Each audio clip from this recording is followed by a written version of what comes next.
Okay guys, welcome. I'm gonna fix the time. I'm going to drive DoorDash from 4:30 to 9:30 and we're going to see how much I actually make.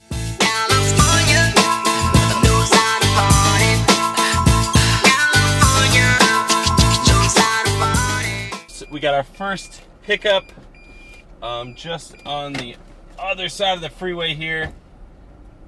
It says guaranteed like 668 or something. So I know I've seen some other videos where the minimum guarantee in certain states or certain areas is higher than LA. I'm not sure why. It is a trip trying to get places around here during rush hour, but we're gonna do it and we're gonna see how much I actually make. I'm gonna reset my trip odometer. When you're doing DoorDash, you drive so much less than when you're driving Uber. So that's one positive if you're looking for a kind of rideshare transition or you're looking for a hiatus from having entertained passengers all the time. Sometimes it's kind of nice doing DoorDash, even though I don't feel that it makes nearly as much money as doing Lyft or Uber or both. But I have found that it's just a nice break from the world. I don't have to have amenities ready. I don't have to have my car clean. I just have to have my red bag and be coherent enough to drive, pretty much. So I'm driving in the South LA area on the map, and I've driven here before. There are some areas that I don't feel super comfortable driving really late at night, but what's cool about DoorDash is it shows you where the pickup is and where the drop-off is. It doesn't give you the drop-off address straight away, but it shows you where it is on a map, and it tells you how many miles it's gonna be, which is nice. It's very transparent in that way. Our first pickup from Wingstop. A lot of the Wingstops around LA, they have like a dedicated online pickup spot, but this one didn't. Hold on, I gotta decline this one. So not in my start. Yeah, the pickup drop off, the total mileage was 3.0. So 3.0 miles the entire trip. So, I mean, only $7, but you're not really doing any driving. So here, I'm going to another Wingstop right now on Slauson. Here we go. So I've been trying to stay motivated. I've been listening to a lot of Tony Robbins, listening to him interview all these extremely successful people who were the like #1 people in their field. So I listened to like his 45-minute podcast with Michael Phelps and then one with Shaun White. And you know, it's cool with DoorDash is there's a lot of me time, a lot of reflection time. It's kind of nice to have an opportunity to build and develop myself in a different way. Whereas when I'm driving Uber, I'm still able to do that because I interact with different people. I'm A, developing my social skills. B, I'm trying to network and get insight on different things that I'm working on if I can find people that know a little bit about my path. But it's nice just to sit back and listen to, and develop myself, develop my mind and things like that. But the #1 tip I can give you is to bring something with you to occupy your time when you are waiting for an order. If you accept the request and drive straight to the restaurant, 9 times out of 10, so far I only have 50 trips under my belt. 9 times out of 10, you're going to beat the food, which means you're going to be waiting. Sometimes you're waiting 2 minutes, sometimes you're waiting 10, possibly even 15. My brother likes to bring a book. He says when he goes with him, he just brings a book with him, and that way he can literally have an opportunity to read for 2 hours if he's doing a 6 to 8 hour shift.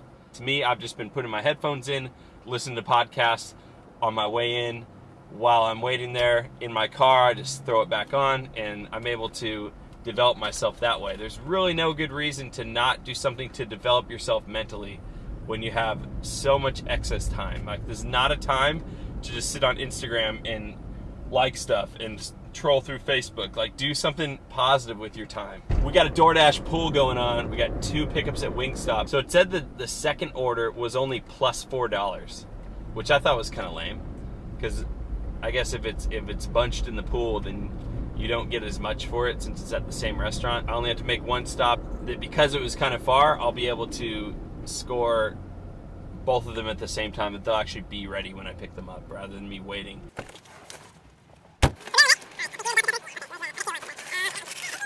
Okay, we got a second drop off done. That one was, I love that when people just come to the window of my car That is my favorite, literally my favorite thing in the world. I'm not sure what I've never actually ordered through DoorDash, so I'm not sure what the notification looks like on the receiver's end, if they actually see the food coming, or like they see me on the map like Uber does.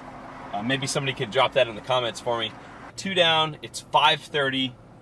This will be number 3 on this drop-off. Remember, this is like rush hour right now, so like all the streets are packed. I'm not getting anywhere quick, which in some ways might not be the worst thing, because like I said, a lot of times I had been waiting inside of the store when there's not traffic. So now there's traffic, I'm getting to the places and the order's just ready. I've just done 3 straight orders of Wingstop and all of them were ready when I got there. So maybe attribute that to rush hour traffic, and maybe it's not so bad to be stuck in traffic when you're doing DoorDash, because it just saves you from being stuck in the store and idling. I've been out for an hour and 3 minutes and we made just over $17. Already, as I'm doing this, I just dropped that one off. I already got my next one. So I've driven 10.7 miles to do 3 trips and I made $17 in an hour. So that's a pretty good hour. I got that second trip at Wingstop, which really helped out. But I think sometimes during rush hour, that's just prone to happen. I've got them in the mornings as well. So this one is from some place I've never been to. It's 5.7 miles away, but it was $10, so I felt like maybe it was worth it. You know what? Honestly, even just as I'm talking, I think I'm gonna cancel it. I think I'm just gonna cancel it because it's just too dang far. 20 minutes to get to a pickup, that's just not working for me. So, and don't be afraid to do that. You know, don't be afraid to cancel a trip.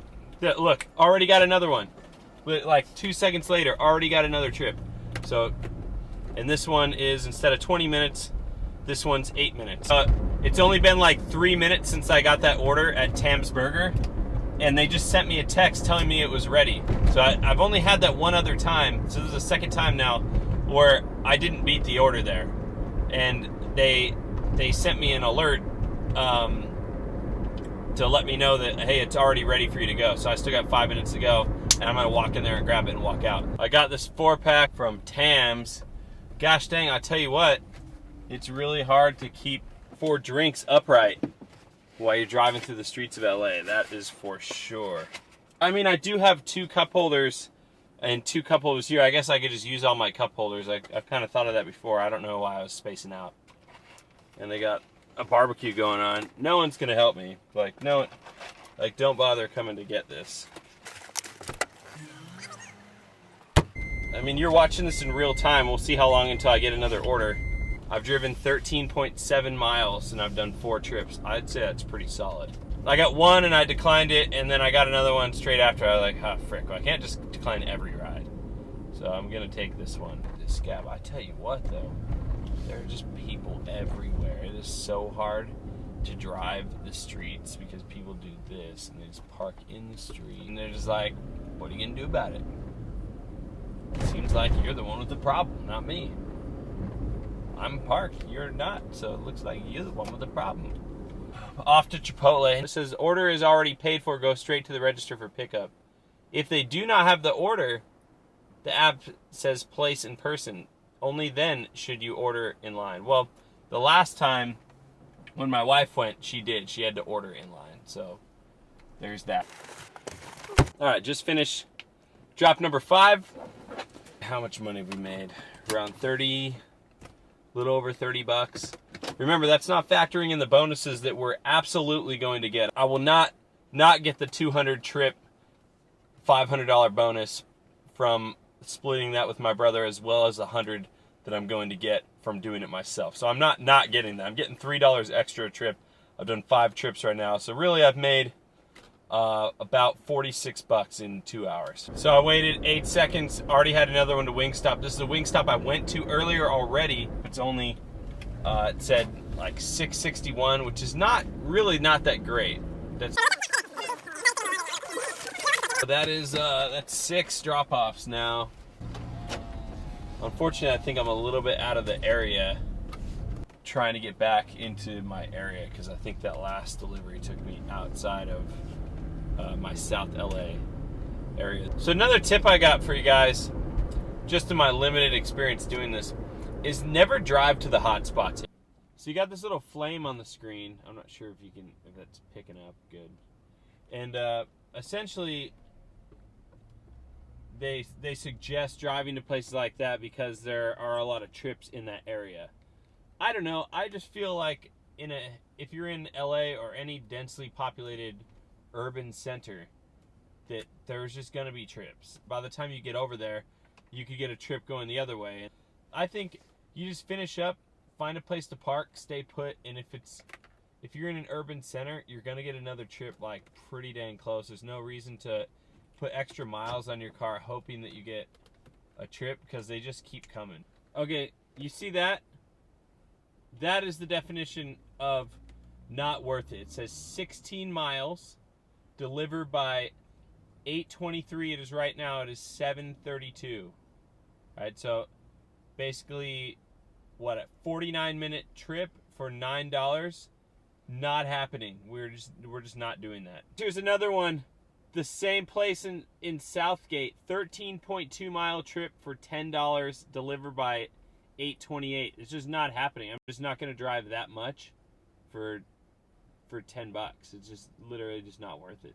There you go. I waited. I got another one less than a minute after those.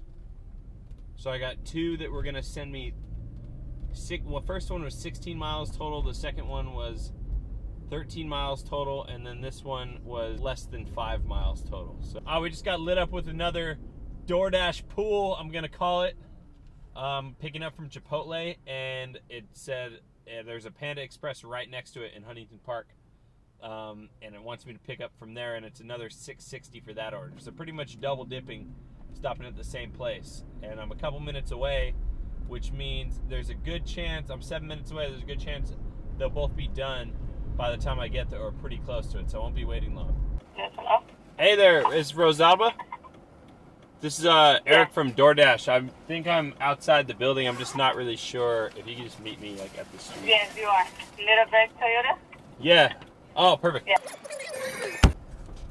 Okay, I don't even know how many I'm at right now. I just got a request that's 14 miles total for $10, delivered by 10:14. It is 9:01 right now. Yeah, that's definitely not what I'm about right now. So I'm gonna decline that. I'm gonna decline that too. Yeah, so I just declined 2 in like a minute. Yeah, actually we're gonna do this one. There you go. Bam. All right, so we got one this close. We declined 2 that were too far, and then we got one straight away that was a little bit shorter in Southgate instead of driving all the way to Paramount, which is just not going to happen. This might be the last one or second to last one before my time slot's up. It's actually gone super fast. The only place I really had to wait was that Panda Express a couple trips back for about 15 minutes. I want to say I'm somewhere around 12 or 13 orders, but I don't know for sure. Okay, so I'm in Southgate. I'm going to pick up these pizzas. It just asked me to extend for an extra half an hour, so now I'm going till 10 tonight. I'm on fire, so I'm going to do it. It's 9:24 right now. I'm kind of hoping to stay out and get one more trip that's towards home rather than having to backtrack and whatever. I've canceled probably eight trips tonight, so we're on to one right now. As we're talking, we got another one to Chipotle. Back to same Chipotle I've done already. It's 6 minutes away as opposed to 15 minutes away. Are you having fun though, guys? If I'm not having fun, what the heck am I doing out here? If DoorDash is less than what I would make doing Uber, there has to be an objective behind why I'm doing it. What am I doing? Like, am I trying to develop myself personally? Am I trying to grow myself spiritually and mentally, reading and soaking in content that's going to make me strive for greatness? For me, doing this, I have an objective. I have an objective. 1, my objective is to make money, right? That's awesome. My second objective is, because of a certain opportunity that is presented to me, I have the ability to make more in a short you know, over a short run than I would doing Uber, and it is easier than having to do Uber and Lyft. With these incentives, I'm going to make $25 an hour as opposed to Uber. I'd make 20 to 22 an hour and would require a lot more effort on my part. So I'm going to make slightly more money. I'm not going to have to drive as far. I'm not going to put the mileage on my car, and I don't have to keep my car clean. I don't have to entertain people, and I can stimulate myself in a different way. And I'm going to teach you how to do it. And I'll just be frank. Like, I don't make a lot, but I get ad revenue from YouTube, right? So I make, right now, off of all my videos combined, I make like $3 or $4 a day in ads, in ad revenue on YouTube. And that's, you know, that's residual, and I'll continue to grow. And this is a great time to talk about my company, The State Mate. We make state flag dress socks for all 50 state flags. Link in the description. Whatever. So, but I have an objective, right? I'm doing it for a purpose. And that's to teach other people how to bring, you know, hopefully freedom to their life, right? And doing this for the remainder of your life will probably not grant you economic freedom and stability.